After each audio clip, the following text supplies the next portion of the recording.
So today's guest is someone who lives at the intersection of sales, performance, leadership, and personal transformation. Daniel Burns is host of the Sales Problem podcast, which I've had the good fortune of being on. And he brings a rare blend of 22 years of sales and management, best-selling author, and he's a certified performance coach. I've seen the certificates. He's a personal trainer and founder of BV Me Coaching. But what I love about Daniel's story is that it's not just about achievement. And that's what I want to dig in today is that move from winning to coaching. And the first chapter of his career was about big wins, top sales awards, president's clubs, performance, that type of thing. Everything that we know and love and everything that you know, I know and love. It was all about big bonuses, results. But his next chapter was about something deeper. And that's what I love too. It's more about servant leadership and contribution. Who can I help? How can I help? And what comes next? It's who needs coaching, support, belief, and structure.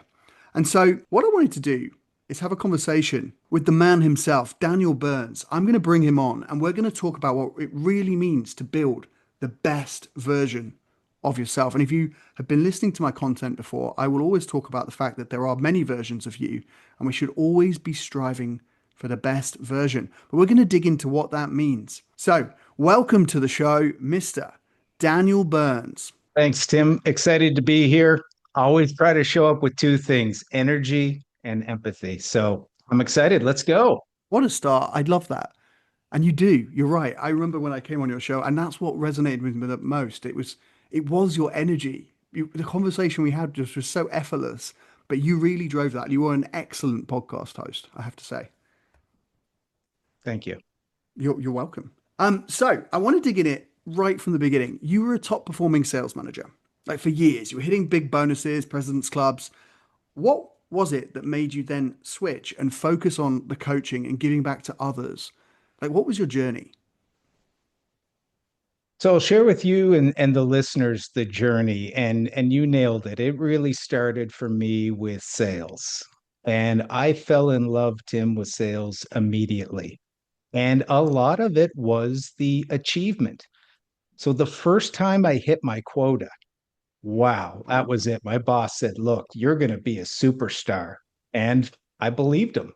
And so I went out and I just tried to hit every goal I could possibly hit. I wanted to be in President's Club. I wanted to be the top salesperson in the organization. And I really got addicted to those achievements. I just tried to hit every mark and I climbed the ladder within the company all the way up till I was a manager.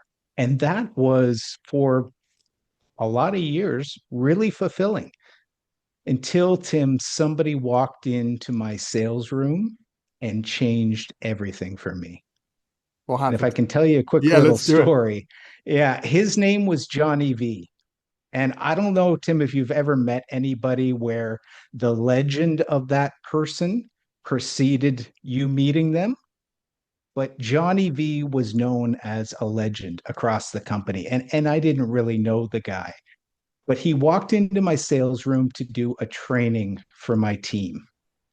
And from the minute he opened his mouth, there was something so captivating about Jonny V. He started firing my team up in ways that I've never seen. He was truly a master communicator. I mean, one minute he would have you laughing, the next minute he'd be emotional, then he'd be very factual, and then he'd ask questions that really challenged the way you saw things. And I remember watching him thinking, I don't know what it is he's doing exactly, but I want to become just like Jonny V. And I knew it in that moment. And I got the chance to drive him to the airport after he was done. And the whole way, Tim, I was like fanboying. Oh my God, like that was so incredible, and asking him questions. But when we got in front of the airport, he turned to me and he asked me a question that no one's ever asked me before. He said, Dan, do you have a dream? And I was like, oh, what a question. Like, is that's like the Martin Luther King question, right? Like, a serious thing in front of the airport, but he was dead serious. And the interesting thing was, I did have a dream, and I had never told anybody before. And I said, John, yeah, I do have a dream. Someday I want to take my family to Australia. I don't just want to take them on a trip. I mean, I haven't seen enough of the world. My family hasn't seen it. I want to experience a different culture, a different place. And he looked at me and he said, Dan, that's an incredible dream. But there's one problem. You said someday. We get Monday, Tuesday, Wednesday, Thursday. Someday is never, ever going to show up on your calendar. So here's what I want you to do. I want you to take that word someday, remove it from your vocabulary. He said, we are not promised tomorrow. So if you wait for someday, someday may never come. And I went, oh, wow. The best lesson was there for me. He shook my hand, he grabbed his bags, he got on the plane. And what I didn't know in that moment, Tim, is that those would be the last words that Jonny V would ever say to me. What? Because a few months later, he passed away from cancer. And having received that gift of that lesson changed my life. I sold everything I owned. I got my whole life to 6 suitcases. And I said, I'm not promised tomorrow. I got on an airplane and went to Australia. Hmm. And one of the biggest lessons that I take away from Jonny V was the fact that, he wasn't a big title. He didn't have a million followers. He didn't have this huge platform. This was a guy who showed up, gave of himself, put himself out there because of his passion, because he was a coach, he was a mentor. He wanted to share what he truly felt passionate about. And I don't know how many people he connected to, but he connected to me. And I think sometimes people think that their messages, their lessons are only valuable if they're, the big guru. But Jonny taught me that just showing up with that passion you have can be valuable to even just one person. And so that shifted me to contribution. Now in my business, my mission is to create the best version of myself.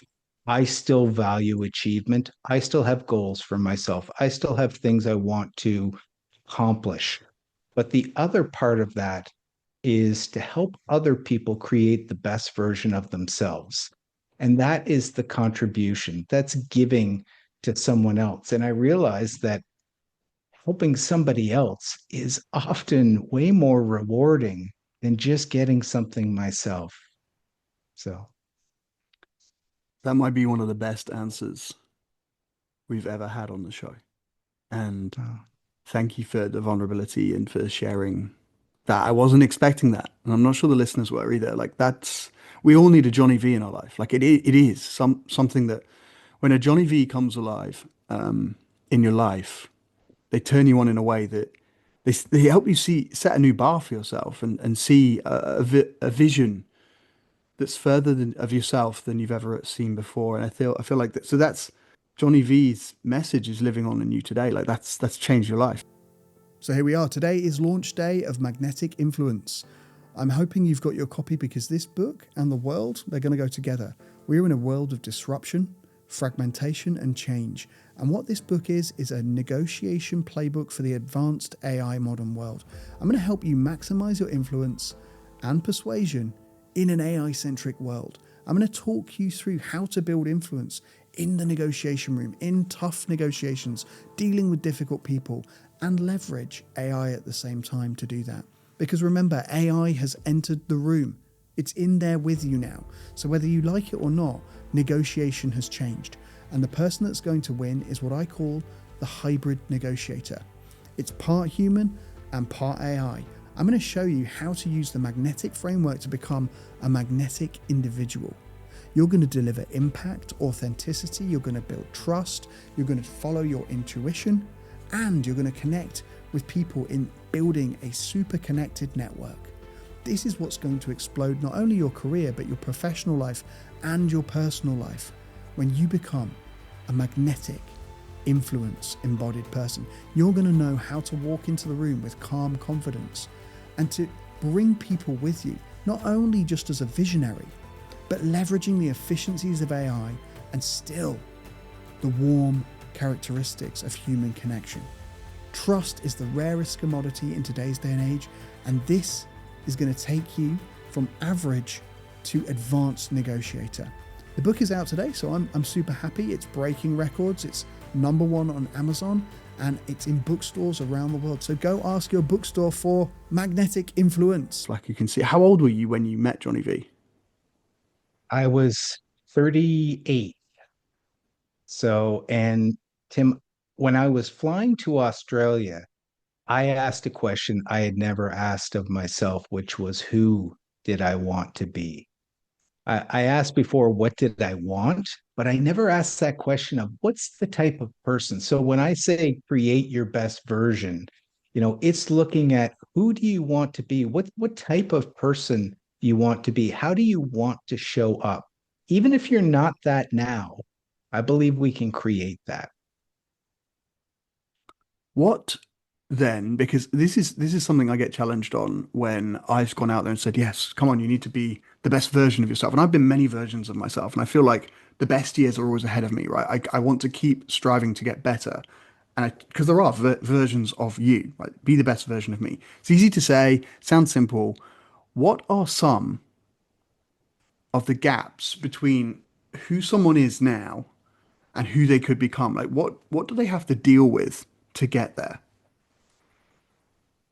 Think it's really unique to the person that I'm coaching. That's been my experience. But I think the thing that I get excited the most about is helping people go from where they are to where they want to be. And I think people need the most help with structure. So I give them something called the growth plan.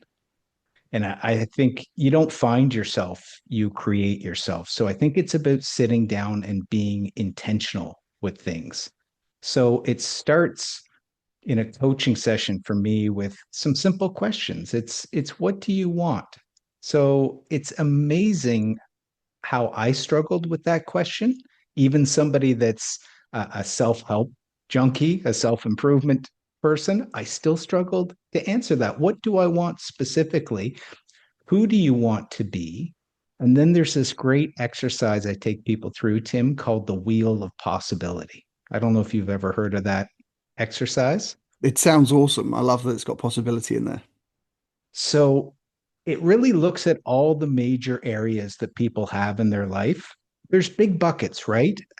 If you want to become the best version of yourself, we can look at some big areas of your life. We can look at your family. We can look at your finances.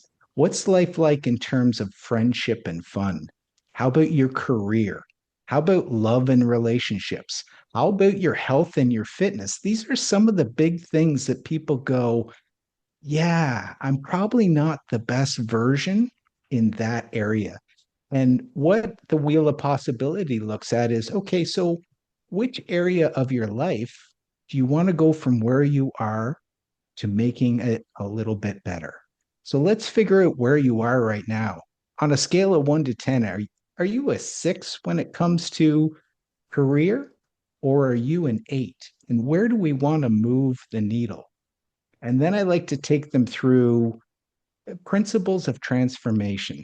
And I never know what's going to really make someone light up. Sometimes the key to unlocking things for people is different. But I take people through things like commitment. So are you interested in doing this, or are you actually committed? Because if it's a big goal, are you really willing to pay the price? Because sometimes the price is pretty high to get what people want. And are they truly committed to getting it?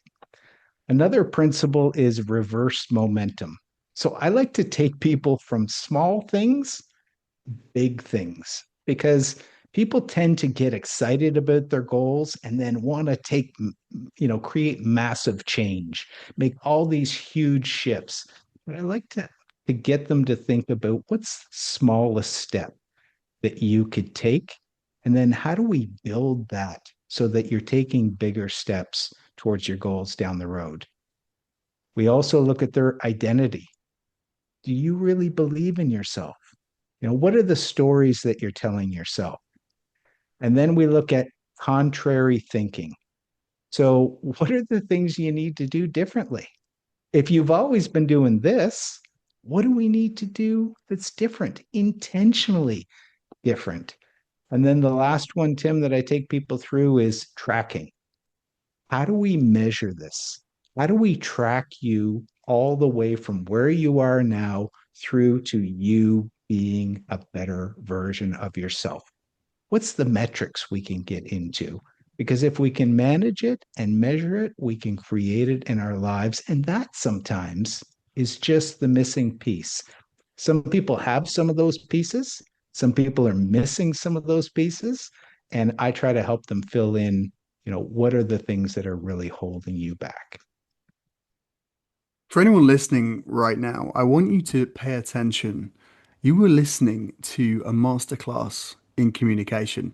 There's a few things I want you to point out, like the way Daniel is speaking with his tone, the way he's explaining the questions, he's answering them with stories, practical examples, the pace that he's using. And you can see he's lighting me up, he's getting me excited. So I want you to pay attention in this episode because we are not only dealing with someone who's a coach, he's a master communicator. So this podcast, this video, wherever channel you're watching on, is a master communicator in action. This is a masterclass. I just wanted to point that out just because you are sensational, Daniel. You are sensational. And the stories you're using are bringing me to life. I believe that. Yeah, identity shift is tricky because sometimes, and I don't know how you would coach this, but I've found in my own personal self transformation that, and especially when coaching salespeople, the self identity piece is the ceiling. Like we can only go as high as our self identity will allow. Yet sometimes we're engaging in old patterns and behaviors that don't support the identity we need to be to get the outcomes we want. How do you triage that? Like what's your, I know you said small steps, reverse momentum, love that. That's awesome. But what do you do? What's the biggest thing? And I know you have this 360-degree approach, right, that goes across multiple facets. But what would you say is the biggest thing people get stuck on and need to do? And then my question being the fact that self-identity, I believe, is a big piece of this. Like how do you start with that? The biggest thing that I try to help people with, or the thing that I think makes the biggest difference, is self awareness. And coaching is really like holding up a mirror, and it's helping people see the things that they can't see themselves. And there's a great saying, the fish is the last to see the water. Have you ever heard that, Tim? What's this? No, the fish is the The last to fish see the is the water. last to see the water. So I want you to picture a fish bowl. Okay. You've just filled up the water, the fish is swimming around, everything is great. Fast forward a few weeks. You've fed the fish, it's done its business.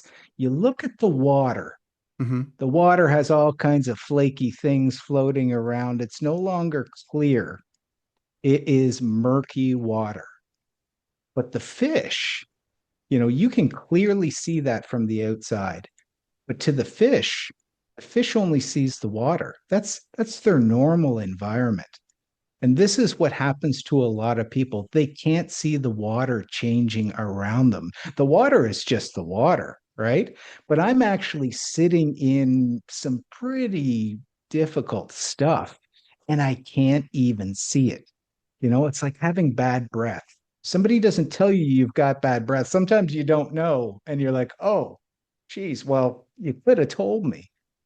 So having a coach that can help give you that self-awareness, I think is really important because we all have blind spots. And some of the big things I think, you can work on is everything that happens in your mind sometimes reflects our results on the outside, and our habits sometimes just become invisible and we don't see them. So a great coach, can really help you with that level of self-awareness to say, what's the change I need to make that's actually going to make the biggest difference? Okay, so you're very clear, and that's a very important point. The self-awareness piece in all aspects. I think as salespeople, there's a lot of entrepreneurs listening to the show. Like that's the impact of having excellent self-awareness, having that degree of understanding. Like even if you improved self-awareness by 1% every week, like the dramatic effect that that would have on your life. So you're very clear that coaching is not advice, it's not therapy, it's not consulting. And in a world where everyone wants fast, how do you resist the temptation to give people the answer instead of letting them find it themselves? Oh, Tim, this is just a brilliant question because coaching isn't advice. Great coaching isn't advice, but the hardest lesson for me to get was this. When I started coaching and I had previously been a manager, somebody would come into my office and right away, I'm like, here's my opportunity to really serve this person by giving them the solution, by jumping in and saving the day and answering all their problems. And they would leave and I felt amazing.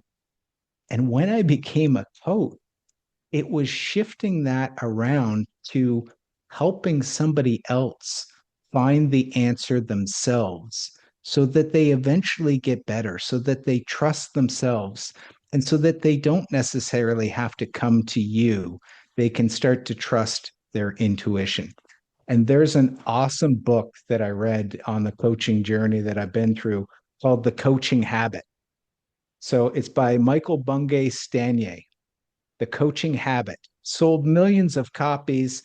But what he talks about is that we've got this advice monster inside of us, and we have to tame this monster because right away you just want to jump in and save the day. And I think there is sometimes a place for that. I mean, we're in a busy environment, and sometimes people do need mentoring, Hmm. someone who's doing the thing that they're trying to do. Sometimes people need to be taught. Okay, come with me. Let me show you how this is done. And then you've got your consultants that say, okay, let's devise a strategy. So those things are important to people in terms of creating a better version of themselves. But where coaching really shines is helping you be curious. It sits and it looks at, what's this person actually believe?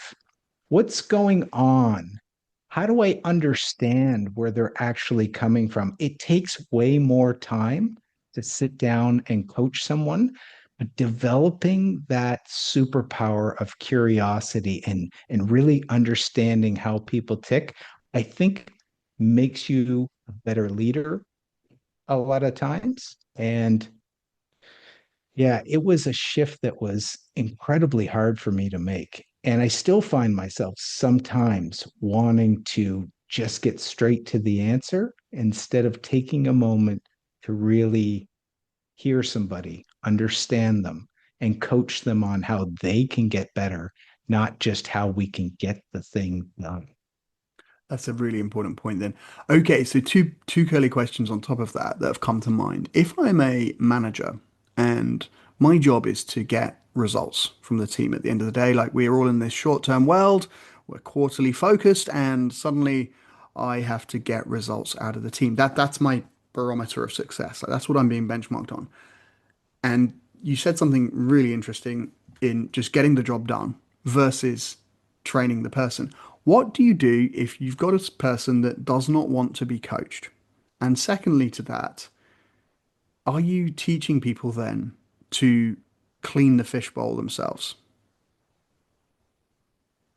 Yes, absolutely. I think you need to clean the fishbowl yourself. So there's a rule in coaching to not take on the problem of the coachee. So somebody comes to you and they say, here's this problem that I've got. What they want to do is hand that to you, and now you're responsible for the solution.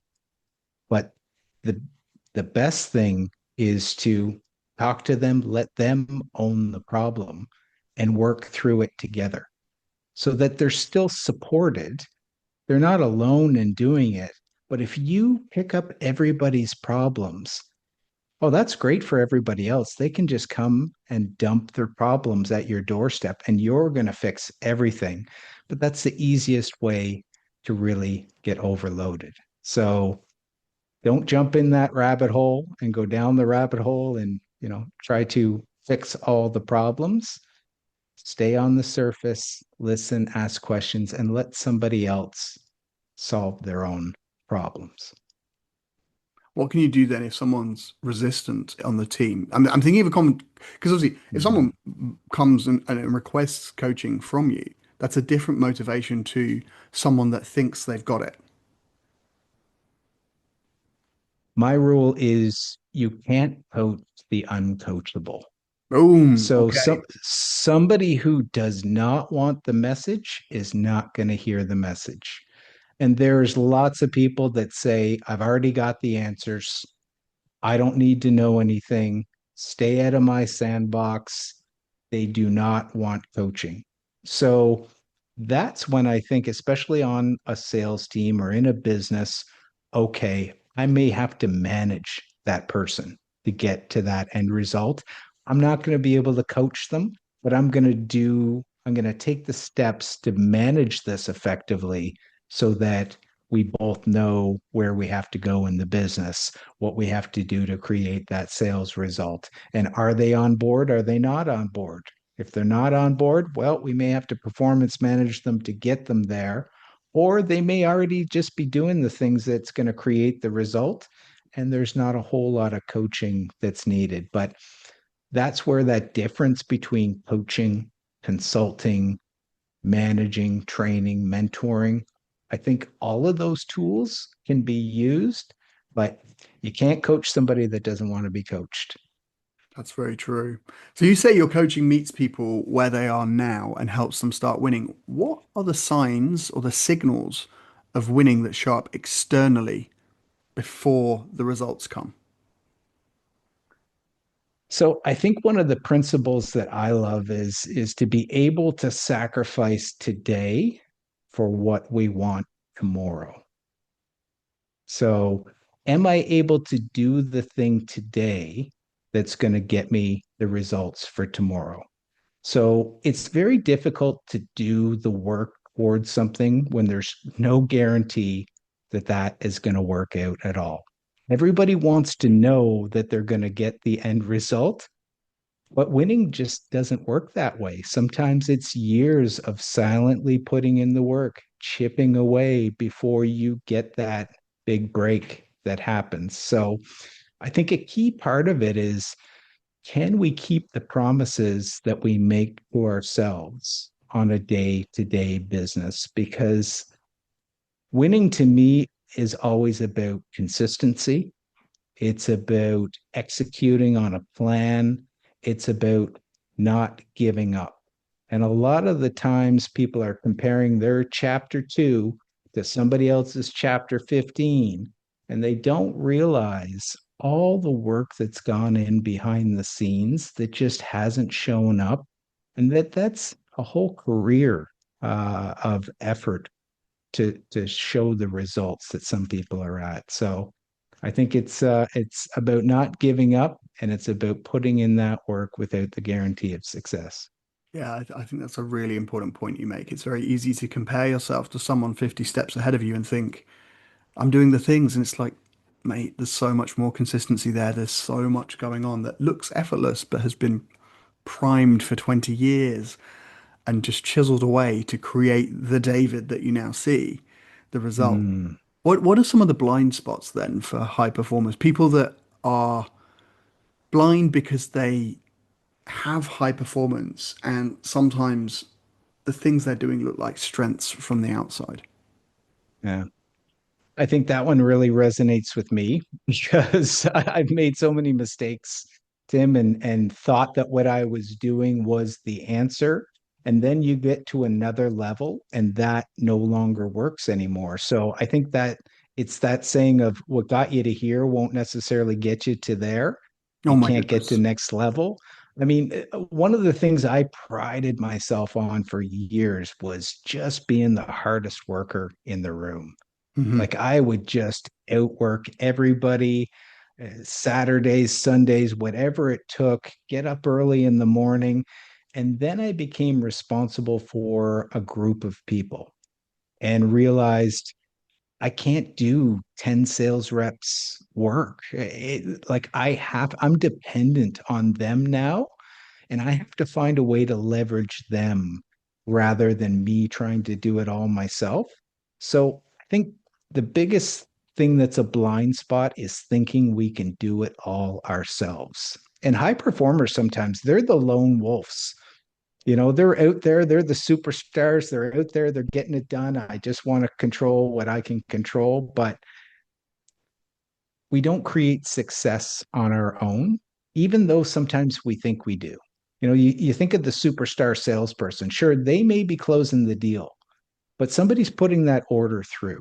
Somebody's shipping that. Somebody's installing it. Somebody's training on it. Like there's a lot of success to that being a successful deal getting completed. That is not just that salesperson. You need a team around you and you got time for a quick story because I I learned sure this through do. one of the hardest experiences I've ever gone through. So I decided I don't know what got into me, but to enter this event, Tim, that's called SEAL Fit. And it's coined as the hardest civilian training on the planet. So it's literally a Navy SEALs boot camp. Wow. So you can do it as a civilian, but a lot of people that are actually trying to become Navy SEALs are going to take it to prep for that hell week, right? So I just got fascinated by this idea of when will you break? So this is not an event where you can win it. You are going to this event to see where your breaking point is. And the instructors are ex Navy SEALs. They are trying to break you the entire time. So it was interesting that I got into this. I had trained for it, got on a plane, went down to Temecula, California, all by myself. I'm in this training and I get 6 hours into a 12-hour event. Okay. So it's 12 hours of intense exercise. And if you think of a marathon, what's a marathon? 3, 4 hours? That's pretty tough. So it's a marathon followed by another marathon, followed by another marathon, followed by another marathon. And you're carrying sandbags. You've got 300-pound logs. You're doing burpees and all these things. So I get 6 hours in and my body is absolutely breaking down. And I thought, this is it. I'm done. I barely made it halfway, but I'm at my breaking point. I went to see the medic. The medic gave me this salt drink. And I thought, I don't think that's the answer. Like, this isn't gonna do it. I am on death's doorstep right now, and a salt drink is gonna be my savior. And I said to myself, well, I'm going down. I'm just gonna rock it till the wheels come off here. I'm going until my body gives out. So we go through this rotation. I don't know if you're familiar with CrossFit, but it's a workout Yes. called Murph. Oh my So we're goodness. six Yes. hours in and we're starting Murph. By the end of this evolution, Tim, I am the last man that's doing the last 1 mile lap, and I'm barely moving. And I see this guy coming behind me, and we all had our last names on our t-shirts. So this guy's name was Lund. He was finished probably 20 minutes before I was. I was the only man out there. And he comes jogging up beside me. And he says, "Man, keep going. Let's do this. One foot in front of the other." And my head was down and I picked my head up a little bit. And he finished the last lap with me. Then the next rotation was doing bear crawls through 3 ice baths. So it was terrible. Sun was scorching. Another guy comes up to me. He has Acevedo on his shirt. He says, "You got too much sun. Take my hat." He puts his hat on my head. By the end of this evolution, my body starts coming back. Between the salt drink, Lund, Acevedo helping me, all of a sudden I get this second wind and I go on to complete the event. But I'm telling you, without the help of these two guys, I was there ready to quit. And I don't believe I would have finished it if I didn't have help from these two guys. I didn't know them. I still really know nothing about them, but I never would have got through that. And I think the lesson for me is that we think we can just power through it all ourselves. But when someone helps us and we try to not do it alone, we can go so much further and get to a better version of ourselves when we let other people in and we let people help us. Daniel, you just outdid yourself. I know I said your first answer was the best answer we've just had on the show. I mean, I wasn't expecting that as a response to what blind spots the high performers have. And I wanted to go back because you beautifully said something that I think so many people don't get, even though they hear it a lot. And that's the fact that when you're a high performer in sales, and then you move to the sales manager or sales leader or director level, it's a completely different role. And the way you said it in that sentence was beautifully put because it really articulated that you can't do it all. And that's the switch. You have to leverage Yeah. the team. You have to learn to be able to rely on your team and coach the team to be able to perform in those areas, not to just grind harder. It will not work. It will burn you out. But good to know that then that's a great title for a book. When will you break? I just had to write that down because I'm like, that is a killer. So I mean, I've had Navy SEALs on this show. So you basically did a form of training that was provided by Navy SEALs to push you. How many people and did people tap out? Did they Oh, fall out? And what stages did they fall out? Did they fall out when you were falling out, or did they get the salt drink and then not come back? Like what was it was the help from the guys that changed things? yeah, different things for different people. People left along the way, other people that you didn't think would be there at the end Mm, were still there at the end. I remember there was a young girl there with her father. And I thought, if she hangs in there, like this seems strange. mm, And she was so resilient. She was so tough. mm, And it's amazing that the people you think just based on looks, just based on athleticism, that's not the people who end up staying in the longest. It's the people who mentally can continue to grind, can put themselves in that spot to just keep going when everything in you is screaming to quit. And one of the things actually that I learned that I think is a better version of me I want to go deeper into is they taught us to breathe. When the pain would come, how to actually try to calm your nervous system. So to get out of that fight or flight and get yourself into more of a rest and digest, more of a calm state through your breathing, which was surprising in a Navy SEALs training to take that away, that our breath can actually be a very powerful way to help us endure. that's so true, and we can apply that outside of the Navy SEALs training to things like, say, overwhelm, where we've booked in too many things in the day and we need to do them all because we need to get it done. And we need to show up and do the things to plant the seeds so that we can get the results, as you said, in the future. We need to do them today.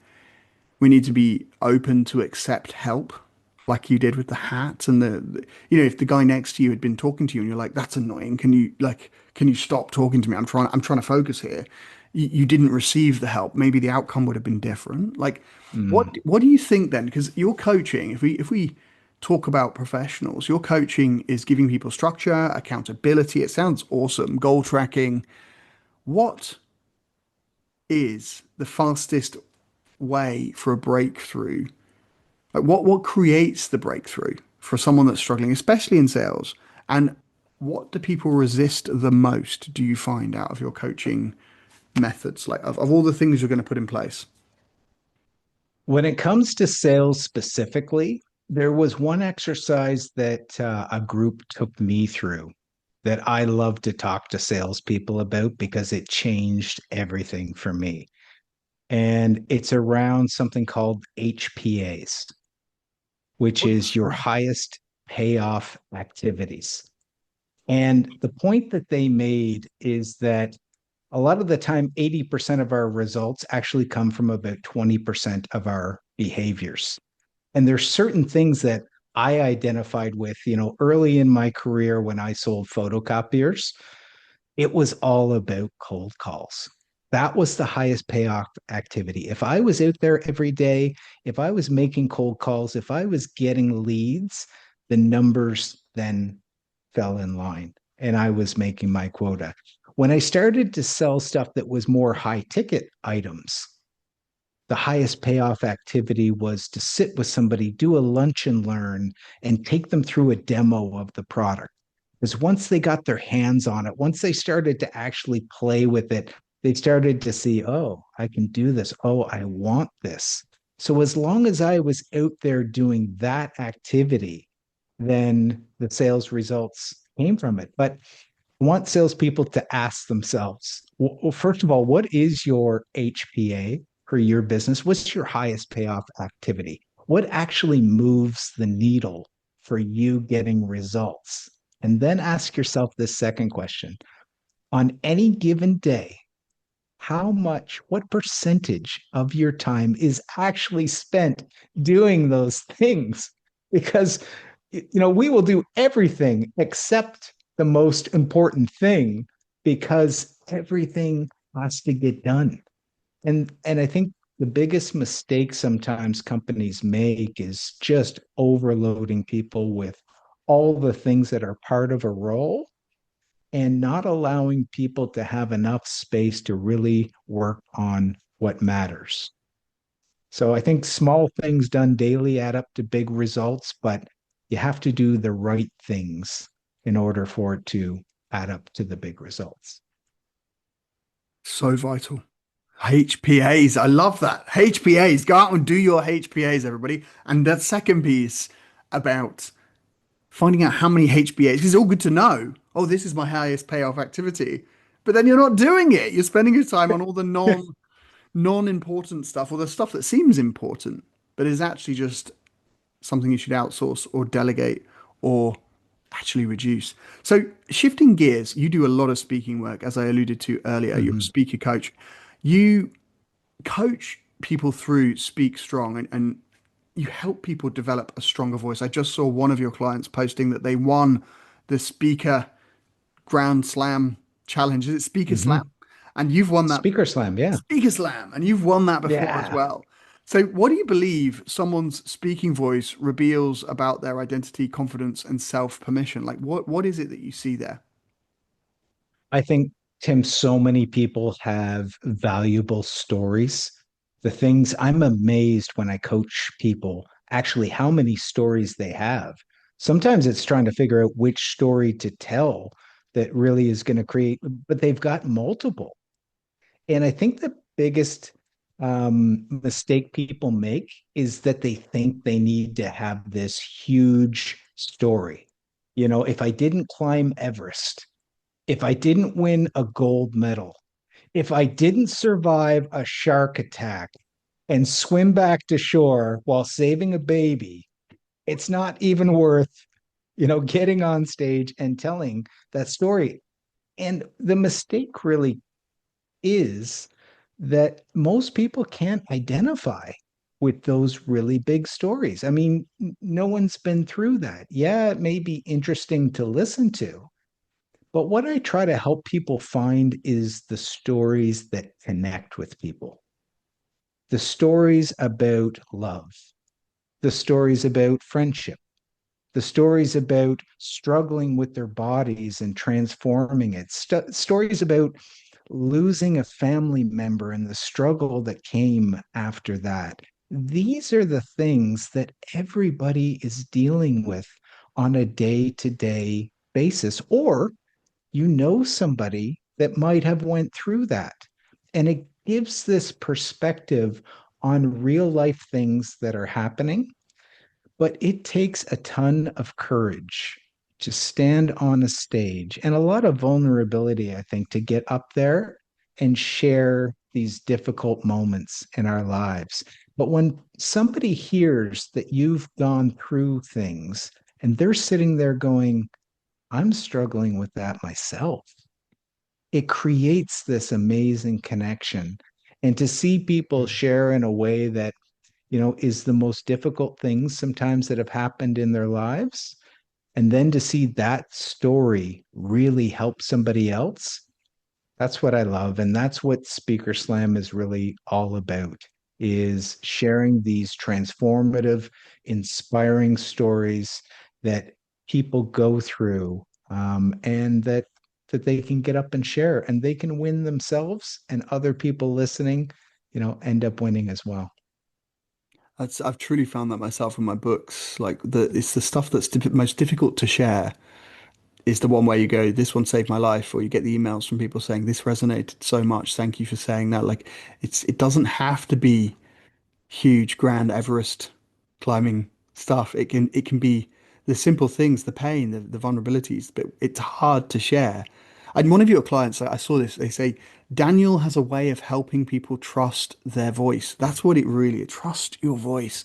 And while you hold them to a high standard, and that balance is what makes his coaching so impactful. That really stood out to me when I saw that. I could feel that, and that's the energy, Daniel, that I feel from you today. Like, and when I came on your podcast, the Sales Problem Show, like it really does connect. Like that's the difference. It connects, it lands, but it makes you feel like I can put myself in your shoes. So your speaker slam journey, you went from competitor to winner, and then now you're coaching people. Like, what did standing on that stage teach you about vulnerability?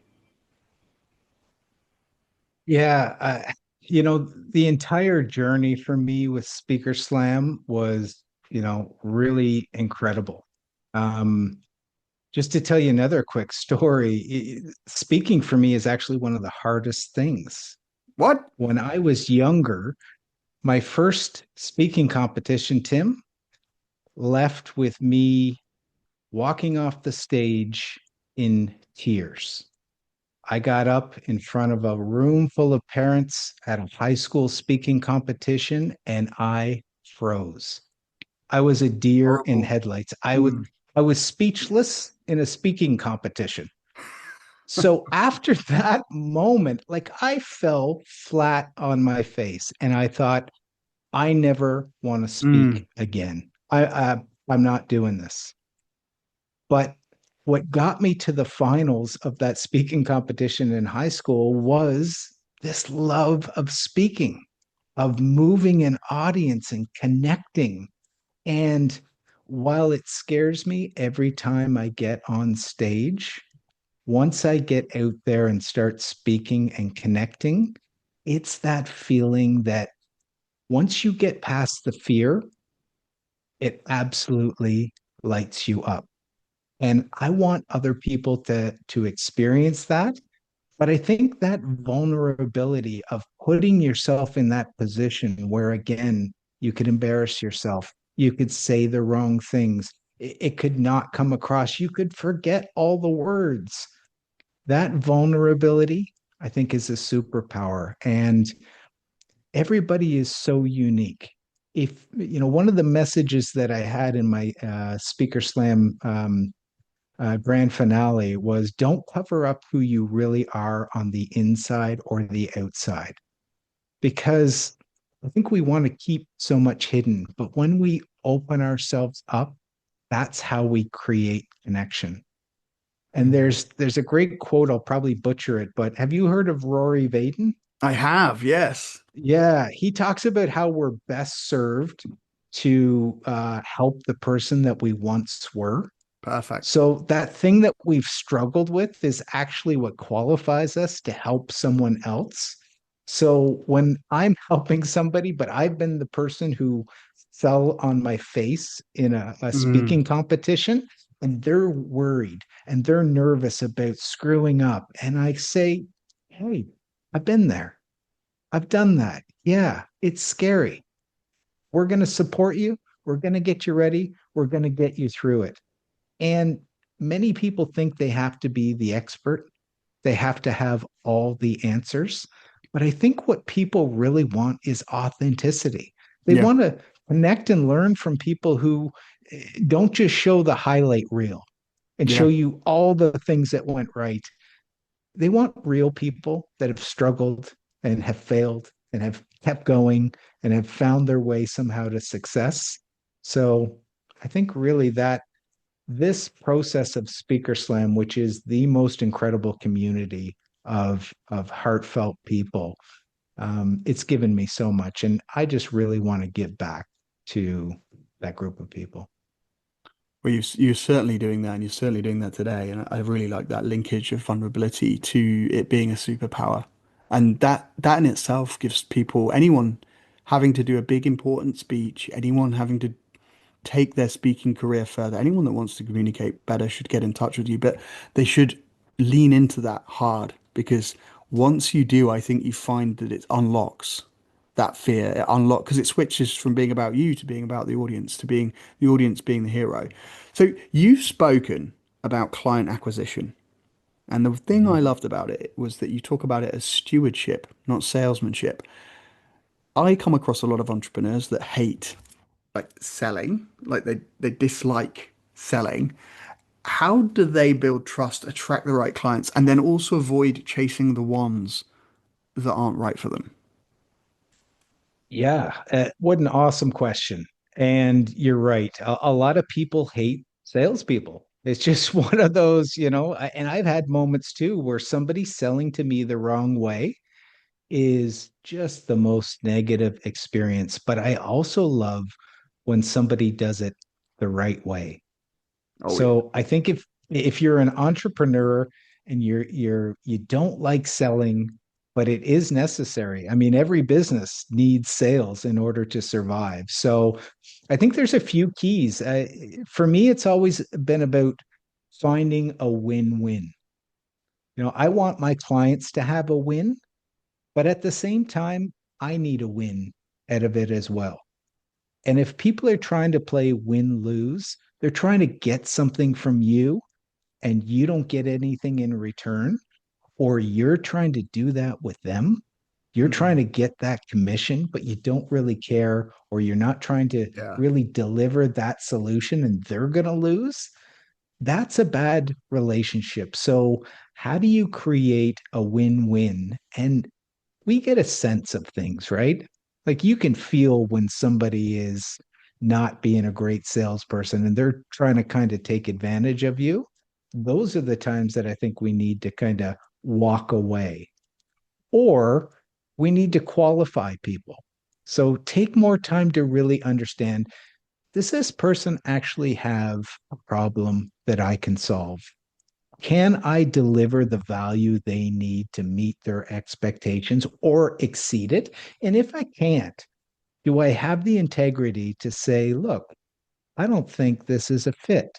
I don't have something that can do everything you want it to do. So this is going to end up in a win lose, and be able to walk away from a sale. And then the last thing I talk to people a lot about is really trying to find long-term partners. So once we create a client, we know that we have good relationships. So are there other needs that that client has? Like it's much easier to sell to somebody who's already bought something from you or that you have a great relationship with. And if you've got multiple products, looking at how do I serve a small clientele very powerfully, but with multiple things, that can be a way to create sales success because we keep going back to clients, we keep solving more of their problems. They become steady sources of income. It's a win for them, it's a win for us. And we build this following. And once you've done that, I think don't keep it a secret. Sometimes it's the best kept secret is the fact that we're creating all this success. We've solved people's problem, but no one else with that problem knows about it. So if you're in sales and you're getting results, just show those results to the rest of the world. And sometimes you'll attract that next person that goes, "Ooh, I've got that problem. I want that same result." And you don't have to sell because they're coming to you with the problem. But if you don't put that out there, if you don't promote it properly, when you do get great results for your clients, then you're just going to be the best kept secret. Mad. That's so good. This is so good, Daniel. I knew it'd be good, but this is exceeding my expectations. So, you on your podcast, the Sales Problem podcast, which I recommend everyone to go listen to, you've interviewed a lot of top sales experts, negotiation experts. What themes do you see consistently, and what still surprises you? And what do you wish salespeople would just get so that they could save years of hard lessons? Like, what is it that you just consistently see people banging their head against a wall and not getting that they should get? Oh, this is such a great question because I've been through it myself, and I Right. think that there's a couple that stand out. And one of the things I like to ask people is, what are you actually doing differently? Like, when was the last time you did something for the first time? Are you going Mm, to actually do the same things this year and mm. expect a different result? And people go, no, I'd never do that. Then when they look at what they're doing, their day to day is 95% the exact same activity because we are so stuck in our comfort zone that we don't even realize that we're just doing the same things. We may adjust things slightly, but we're not actually taking action that's very different from what we've done every other year. But we're saying, I'm going to create this new result. Okay, so how are you going to operate differently? What's the day to day going to look like? And the missing piece is the plan. I think people are so resistant to following a plan. And I fell into this trap. The first coach that I ever hired was for a bodybuilding show. Really? And I remember hiring her and just being so excited, paid more money than I had really paid for a coach up until that point. And she gave me my competition diet. Okay, 21 weeks, I have to start this diet and I have to stand on stage in my underwear. So I thought I'm doing this thing, right? I'm committed. So she hands me the plan. I go home, come back to her the next week, and she says, "How'd you do? Let's talk about your results." And I said, "Great, diet was fine." She said, "Okay, walk me through it, and any problems with any of the meals?" I said, "Well, I did change meal three, so I didn't have ground turkey, so I used ground beef. And then actually the last two meals, is supposed to be fish, but I don't really like fish. So I substituted chicken for those. But other than that, I followed it to a T. And Tim, she looked at me and she said, "Oh, okay. So are we going to continue to follow your plan?" I said, "My plan? No, I was following your plan." She said, "No, you did not follow my plan. You changed my plan." You're not going to get the results you want by doing and changing the things I told you to do. You actually have to follow it exactly the way I've written, or you're not going to get the result. So now you're paying me and we're following your plan. Hmm. But you hired me to give you the plan, but you did something completely different. And just everything went off in my head going, oh my God, I just thought I was so much smarter and I had to change things to suit myself. And I think that that's where we fall into a trap. We think we're following the plan, but we're actually making changes and adjustments. We're doing things to accommodate ourselves. We're slightly not doing the hardest things because we want it to be a little bit easier on us. And then we say, no, I'm 100% doing the right steps. So it's very easy to not follow a plan. It's very easy to completely change a plan. But there's something about us as humans where we don't follow instructions exactly the way they should be done to get the results that we want to have. Absolute masterclass, Daniel. I'm loving talking to you. Like, I know we have an energy, but the ease, like this is just brilliant. So if we have time, I'd love to go into a quick fire round if you've got time.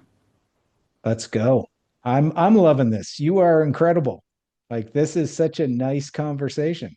It's so enjoyable because there's so many points that we resonate on, but I just keep the way you make people feel at ease is such a skill set that you need a coach. Like it's amazing. I can see why you have so many clients and why people should just think about how you feel when you're listening to Daniel explain his perspective, because this is an art form. It's certain. It's making me think of a book I need to write to. You are amazing. You're amazing. Quick fire round. Right. Here we go. Let's go. 5 questions, as quick as you like. And we'll start with what's one belief you had to break to become the best version of you? Absolutely thinking that I can do it all myself. Everyone needs a coach. Even if you're the best of the best, and we see it with athletes all the time, they're at the top of their sport, they still have a coach. What's the fastest way someone can rebuild confidence when life knocks you down? You got to get up. But I think the main things are make a plan, actually do the work, and don't quit. When will it break? When will you break? I love that. Okay, never give up. What's one question you ask clients that always gets them thinking differently? I can think of two. The first one is what's important about that? So somebody says they want Hmm. something. Hmm, interesting. What's important about that? And there's a follow-up question, which is, what will that goal give you that you don't have right now? When people dig into Oh, those two questions, it's, oh, now I'm rethinking what my goals are and what's important about it. What am I going to have that I don't already have? Oh, maybe I've already got it. oh, that's jaw-dropping. Okay, what's the biggest mistake people make when trying to change their life? Trying to change too many things at once. And that's the biggest thing in fitness that I've seen is people go from being on the couch to trying to follow the plan of an Olympic athlete, and change takes time. Finish this sentence. The best version of me is the version that. 100%. I said it right in the beginning. It's the version of me that shows up with energy and empathy. I really believe that the right energy can change the entire room. And when you show up with empathy and you're putting yourself in other people's shoes and you're making it about them, every time you make someone else successful, they're going to help you become successful. Comes back to that contribution and achievement, both levers we need to use, but energy and empathy are my two big things to create my best version. What a place to end this. Daniel, this has been absolutely brilliant. What I've taken from this conversation is that becoming the best version of yourself is not a slogan. Like that's what stood out to me. It's a standard. And it's the daily commitment to growth, honesty, discipline, vulnerability, service, contribution, as you've said many, many times. And you've shown us that sales is not just about numbers. Leadership is not just about the title, right? You can lead in different roles and there's multiple things that you can do. And coaching is not just about advice. I love that you're not stepping in and just giving people the answers straight away. You're letting them clean the fish tank. So real performance is when we align the mind and the body and the mission and the message. And I think that's what you do and what you've articulated so beautifully here today. I love your elevation and your evolution, especially from going to competitor to winner, how you've done it across all facets of life. And now from chasing achievements to contribution, like that stands out so much. So I can't thank you enough for bringing your wisdom, but your heart, your empathy, and your energy, as you said. Your energy is here on the show, and it has transformed thousands of lives. I can tell this already. Where can people find you? Like, where should they go to connect with you, to learn more about BVME, so the BVME coaching, and the Sales Problem podcast that you run? Tim, I have absolutely had such a fantastic time.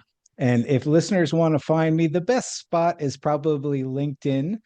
Just look for Daniel Burns. But I would love if you checked out the podcast, the Sales Problem Podcast. It's on Spotify, it's on Apple Podcasts. You can check out my YouTube at BVMe Coaching. That's BVME, best version of me. Um, those are the best places. You can go to bvmecoaching.com and check out my website as well. Ah, what a way to start the day. Daniel, again, it's been such a pleasure, and I hope to do this again in the future with you at some point.